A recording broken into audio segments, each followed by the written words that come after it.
కుంగిందని దాని ఏదో కేసీఆర్ను బదనాం చేయాలి, గత ప్రభుత్వాన్ని బదనాం చేయాలనే ఒక చిల్లర కుట్రతోని ప్రేక్షకుల్లాగా చూసుకుంటే సన్నాసులాగా కూర్చుంటే నీళ్ళని వీకినాయి. ఇప్పుడు కూడా 1500 టీఎంసీలు పోతా ఉన్నాయి ప్రణాయితలు. ఇప్పుడు కూడా క్యూసెక్కులు పోతా ఉన్నాయి. ఆడ ఎన్ని ఉన్నాయండి పంపులు? వీళ్ళకి లెక్కనా తెలుసా? కనీసం ఏ పంప్ హౌస్ కాడ ఎన్ని పంపులు నేను తెలివైన ఉన్నది వీళ్ళకు. 2200 క్యూసెక్కుల సామర్థ్యం ఉండేటువంటి 17 పంపులున్నాయి అక్కడ కన్నెపల్లి కాడ. మేము నడిపినాడు కూడా మొత్తం పంపులు నడపం. నీళ్ళని బట్టి చూసుకుంటూ, అవసరాన్ని బట్టి చూసుకుంటూ, ఇవతల అవసరం ఎంతుంది, ఎన్ని కాలేజీ ఉన్నాయి అని చూసుకుంటూ నడుపుతాం.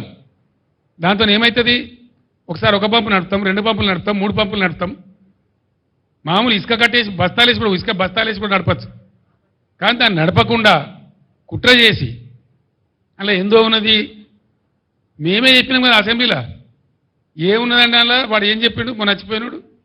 ఆ 2 పిల్లల కింద ఉన్న ఇసుక కదిలి అవి కదిలినాయి అని చెప్పిండు. అంటే జరుగుతూనే ఉంటాయి. చాలా చాలా బరిలలో జరుగుతాయి, చాలా వాటిలలో జరుగుతాయి. మొన్న కదా గంగానదిలో నిన్నగాక మొన్న పేపర్లో ఫోటోలు వచ్చినాయి.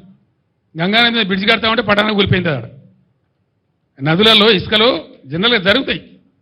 ఎవడో ఒక చిన్న ఇంజనీర్ లోపమో, ఒక మెయింటెనెన్స్ లోపమో, దానికి ఎంతో ప్రళయం బద్దలైనట్టుగా ఒకటే పని కట్టుకొని ఆడికి యాత్రలు పెట్టి మాత్రలు పెట్టి పెద్ద కథ చేసి ఇక ఇప్పటికి కూడా ఆ పిచ్చికాలంలోనే కావాలి.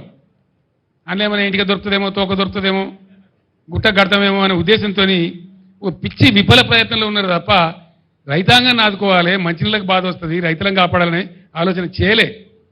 వృధాగా పారే నీళ్లను ఒక చిల్లర కుట్ర మనసులో పెట్టుకొని వదిలిపెట్టింది కాబట్టి పోయింది.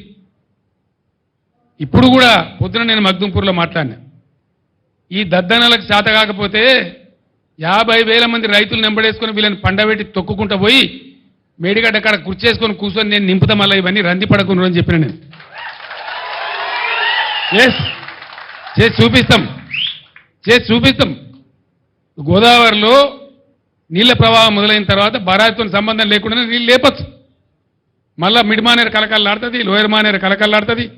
తక్కువ పడితే ఎస్ఆర్ఎస్పీకి ఇవ్వచ్చు.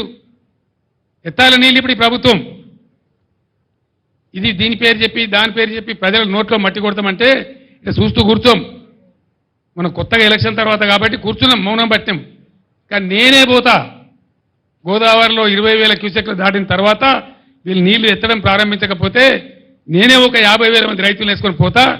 తొక్కి వీళ్ళని పండబెట్టి తొక్కి ఆ మోటార్లు నడిపిస్తాం.